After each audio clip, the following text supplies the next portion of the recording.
I've spent the last 3 videos being a whiny little baby boy and complaining about things I don't like. I say we switch it up a bit and talk about something I actually really enjoy. And that is maybe not something, but rather someone. And that someone happens to have become my favorite killer in the entirety of Dead by Daylight. And if you read the title and looked at the thumbnail, it's pretty clear who that is. Yep, it's everyone's favorite purple guy.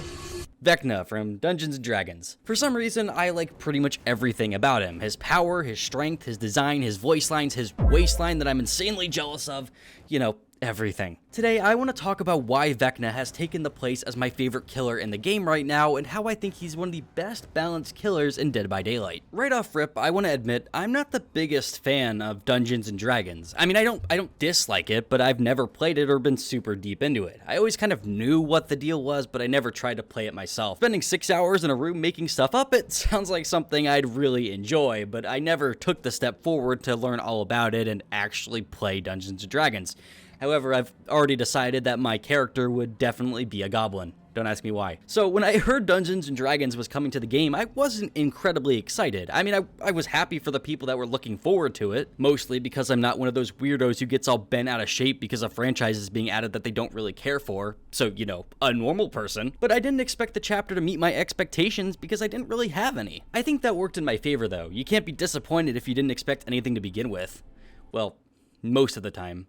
Scorpion. Other than the leaks that came out, which I hate by the way, I hate being spoiled. I think it ruins a lot of the fun of like theorizing what the next chapter is going to be about, and I try to mute those accounts when I can. I really didn't know what this chapter would be bringing to the table, but boy am I happy with what we got. Other than the map, which is kind of dookie, which it might get its own video, we'll see. I like everything that came out with the D&D chapter. I like the Survivor, or Survivors I guess, and their perks. Both Mirrored Illusion and Bardic Inspiration are pretty silly, and Still Sight exists. However, this video isn't about the survivors, is it? When I heard Vecna was coming to the game, I had to do a double take. I heard Vecna and assumed it was Stranger Things for Vecna, but it wasn't. Instead, we got actual Vecna. There's no posers here. This guy is the real deal, and he'll make sure you know that. Apparently, he's voiced by Matt Mercer, who is a very talented voice actor and also a big D&D aficionado, which makes this casting choice absolute cinema. I think he has one of my favorite voices in the game, with Wesker's VA squeaky and just a little above. I have a problem where whenever I'm playing a killer with voice lines, I do an impression of them the entire time, and that's gonna get really annoying to you guys if I ever start streaming. Anyway, Mr. Mercer does a fantastic job in this critical role, and gives Vecna the perfect amount of narcissism, vitriol, and absolute presence. Yeah, he's pretty great. I mean, he doesn't even put in the effort to walk like a normal person. He just floats. He's that cool. He doesn't bother putting his feet on the ground like a simpleton. He's above walking. Literally. This guy is also dripped out from head to toe and looks absolutely sick. All of his alternate skins are really cool, and I'm always hyped when I hear he's getting another cosmetic. I just wish you would put away those dirty ass dogs sometimes. Nobody wants to see that. But I hope. So anyway, what does Vecna do other than 24/7 aura farming? Well, he happens to have one of the coolest powers in the entire game. So Vecna's power is called Vile Darkness, and it's pretty complex, so bear with me. Vile Darkness, instead of being one large power that we've seen with almost every other killer, instead gives him 4 separate spells to use to his advantage. Fly, Flight of the Damned, Mage Hand, and Dispelling Sphere. They all do very different things, but when pieced together make Vecna a very efficient killer. As someone who almost immediately hit P100 with him when he dropped, I never underestimated his strength, even with the various buffs he got after the fact. I always felt like he sat comfortably in A tier, even if many people disagreed with that assessment at the time. I'm going to cover each of his spells and talk about how I use them and why they're all pretty good at what they do. Fly allows you to, well, fly. Really being brave with this one. I guess it's really not flying per se, but is rather a dash that allows you to quickly and smoothly move across the map, flying over pallets, windows, and even survivors. While using Fly, your movement speed is increased to almost 7 meters a second, which makes it really easy to catch up to survivors after you hit them, or just closing distance in general. Fly has a lot of applications, even in chase. While the most obvious use is just getting across the map quickly for pressuring generators or getting away from a hooked survivor, you're really missing out if you don't try to get more creative with it. I love using Fly Fly in a similar way to the way I play Wraith, where you use the additional movement speed to get in front of the survivor and block their path to a safe pallet or window. It feels great to cut off a lot of that distance and not have to worry about the survivors just holding W and getting somewhere really safe while you're trying to catch up to them. Combine this with the ability to fly through windows and pallets, and all of a sudden you're great at dealing with a lot of situations, but not too good where the survivors feel like they're at a massive disadvantage because Vecna has those tools. Depending on the loop, the survivors have enough time to get to the window again or vault over the pallet, then thanks to the decently long cooldown for the spells, they get rewarded if they play it right, which is at the core of all of Vecna's abilities, which we'll hop into later. Anyway, Fly is incredibly useful and has a lot more applications than you might think. It's great for many reasons. I love using it as a fast window vault while keeping that sliding momentum and catching up to survivors a lot quicker than I would if I normally vaulted it. It's great in a lot of ways, and there are a lot of situations you can find this very useful. I'd recommend using it more creatively if you haven't already. Flight of the Damned is Vecna's actual lethal power. While Fly and Mage Hand can be used in chases, obviously, Flight of the Damned is the only one of his spells that actually hurt survivors. So how does it work? Well, Flight of the Damned spawns 5 levitating skelly boys that spawn 4 meters in front of Vecna. After he spawns them, they fly forward through walls and obstacles at 9 meters a second, getting further and further from each other as they cover more distance. They despawn either when hitting a survivor or if they reach their maximum distance of 22 meters. However, due to their levitating nature, survivors who react quick enough can crouch under the skellies and avoid damage altogether. As a chase power, the effectiveness can vary drastically. There's a lot of times survivors have to react to the skellies once they start flying, and it doesn't take gunslinger reactions to dodge them. However, that's not really how I use them. If you use Flight of the Damned as a traditional chase power, you'll find yourself not getting a ton of use out of them. Most of the time, survivors will be able to avoid them, so don't use it like a traditional chase power. There are 3 different ways I choose to use Flight of the Damned in my games. 3 different strategies that I've named very creatively. Blink and you'll miss it, you go high, I go low, and bitch you thought. Blink and you'll miss it is by far the least situational and the most effective way to use Flight of the Damned. For those that don't know, it only takes a quarter of a second for the Skelly Boys to spawn, and the second they do, they are capable of taking health states. They don't need to start flying in order to start working. This means, assuming you know the proper distance and have the muscle memory already, you can spawn the Skelly Boys inside of a survivor's model and instantly damage them without them getting any time to react. It's that quick. This is incredibly effective when looping around objects with high walls, like Shack and most jungle gyms. If you hug the wall as Vecna and properly predict a survivor's movements, he has one of the most lethal chase powers in the entire game in my opinion. However, it is much harder to do at tiles that are easy to see over, as survivors can see your movements and any of them that are familiar with Vecna's kit can probably see what you're trying to do. This applies to even the loops that are hard to see over. If Vecna hasn't used Flight of the Damned in a while and is hugging walls in a weird way while trying to gauge distance, he's probably up to no good. If you have a strong feeling he's plotting this strategy, the best choice you can make is either moving closer to the wall or further away, depending on the position he's in. If you're too close, the Skelly Boys will spawn past you, and if you're too far, you'll most likely be able to crouch before they can hit you. But you might not know for sure. It's all a big guessing game, and one I always find myself enjoying on either side. Spawning a skeleton inside a survivor and hearing them quickly go down is incredibly satisfying, but it's also just as satisfying to properly predict Vecna's movements and outsmart him. It's all a ton of fun. You go high, I go low is the strategy that takes advantage of the differences in elevation. You see, no matter where Vecna is, whether he's on a set of stairs or not, the Skelly Boys will always spawn in front of him and move in a straight line through anything and everything in their way. As I mentioned before, usually the Skellies will be floating above the ground, giving the survivors a chance to crouch under their movement path, but using elevation to your advantage can remove that counter from the equation. If you're following a survivor up a set of stairs or maybe a hill, you can use Flight of the Damned as the survivors are a bit higher up than you. This, in turn, places the Skellies closer to the ground, removing the ability to crouch under them.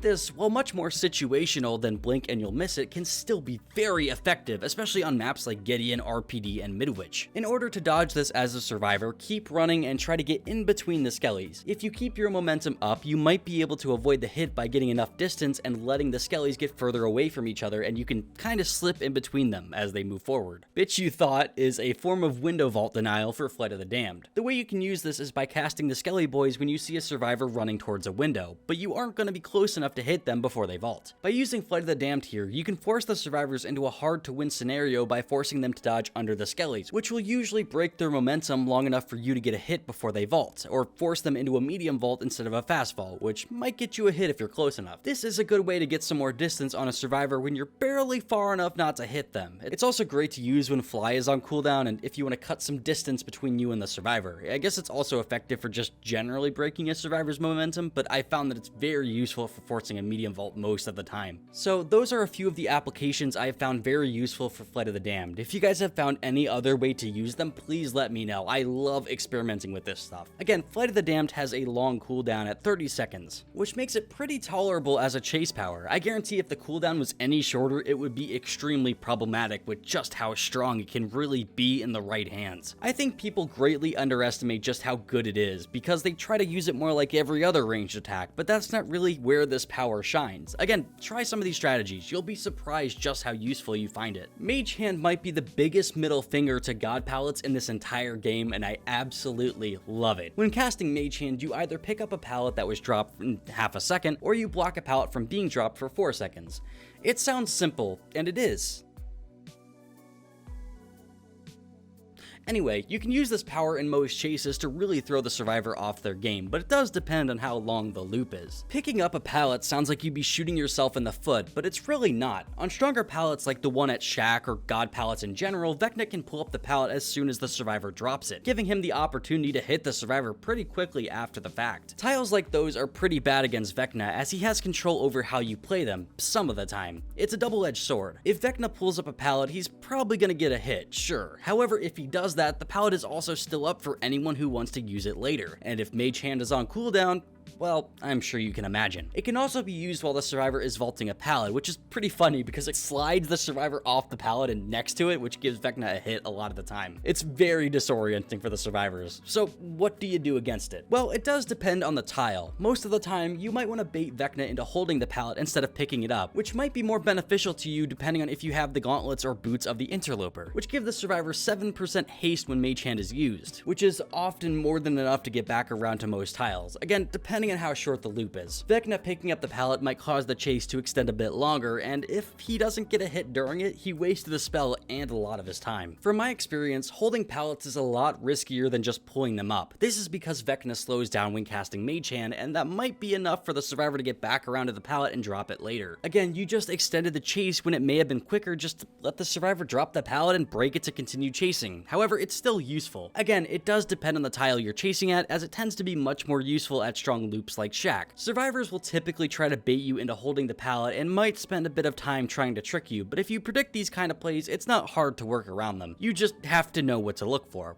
Plus, you know, they could also just run to a nearby tile if there is one. Either way, it's still pretty damn effective in a lot of ways, and while I think Flight of the Damned is a bit better, Mage Hand still definitely has a lot of uses. If tiles have things like windows, you'll probably have a much harder time making use out of this depending on where you are and how good the survivor is, and in terms of balance, I think that's a pretty good thing. Dispelling Sphere is definitely Vecna's weakest spell, but one that still does what it's supposed to. When Vecna casts Dispelling Sphere, an orb starts growing in front of him and moves quickly at first before slowing down later. Any survivors within this orb are shown to Vecna through Killer Instinct, and any magical items they get from the various treasure chests across the map are disabled, other than the special items, being the hand and eye of Vecna, which we'll get into in a little bit. This is really useful, especially against the effects of the interloper, and is super helpful just for knowing what the survivors have. You see, when survivors pick up items from these treasure chests, you won't know what they have until you hit them with the sphere. Once you know though, you can try to keep that in mind. You have the effects of the Skyguard, which reveals Vecna's aura during Fly. You have Night Watch, which shows you the auras of the Skelly Boys when Vecna casts Flight of the Damned. You have the Archivist? Anyway, which makes the Dispelling Sphere visible. And you have the Interloper, which we've already talked about. It makes you faster when Vecna casts Mage Hand. Survivors have 2 slots, being the gauntlets and the boots, so they can have 2 of these effects at the same time, in addition to rolling a d20 when opening a treasure chest to find special items, which have their own designated slot. Again, it can be really useful for disabling items and might really help for finding survivors in an area you think they may be, as it can cover a lot of ground and even detects people inside lockers. Though those are Vecna's spells. If you didn't understand what each of them did before, I hope you do now. I hope I was able to articulate pretty well what they do. As you can probably tell, Vecna is pretty complicated. He has a lot going on for him and has one of the most complex killer powers by far. We're a long way from designing killers whose whole gimmick is placing traps on the ground, huh? I think his complexity is one of the main things I really like about him though. When I'm playing Vecna, I rarely feel like a victim of circumstance because I have so much at my disposal. If I mess up a spell, my mentality isn't, well, shit, I guess there wasn't anything I could do about that. It's more along the lines of, okay, how can I get more use out of it next time? Well, I play a lot of Vecna. It's not like I don't lose games anymore. I still get looped if the survivors play things right, and I think that's really healthy. There's a solid give and take for Vecna's gameplay, and the only time I feel like I got a hit that I didn't deserve is at God Palettes, which don't feel fair anyway. I've still gotten rolled by survivors who know what they're doing against him, but I never feel like it's something I can't do anything about. If Vecna plays things right, he gets injuries or downs, but if the survivors play it right, they get a good amount of time to not worry about whatever spell he just used. That's really cool. That's exactly the kind of balance I like seeing in the game. Punish the players who play poorly, reward the players who play well. That should be the design philosophy all around.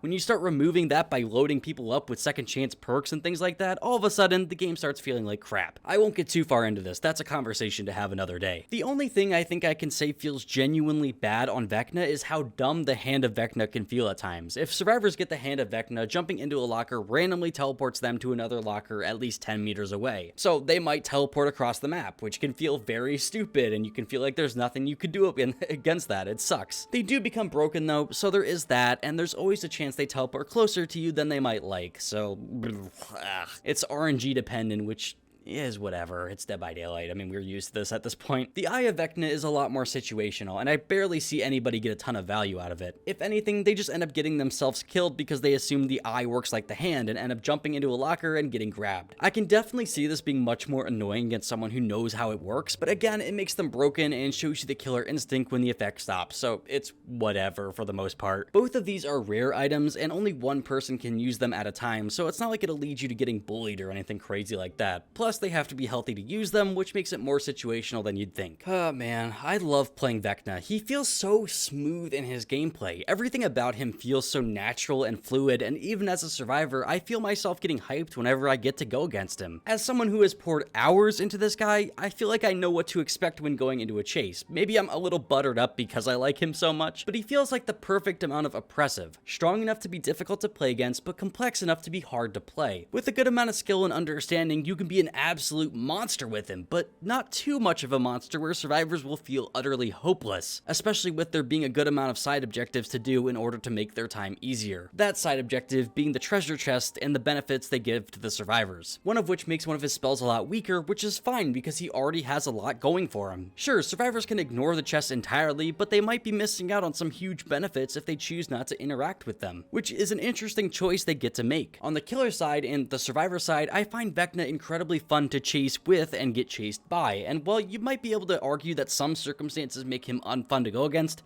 which I could argue that about every killer, I find that most of the time Vecna feels like a great killer both in terms of strength and balance. I love the amount of options he gives to you while playing him, and I love deciding which spells I'm going to use in chase and how I'm going to use them, which is why Vecna is my favorite killer in Dead by Daylight. He's fun, he's strong, you can be insanely creative with his power, he's fairly balanced and right where I think he deserves to be. They could never change Vecna again, and I'd be perfectly fine with it.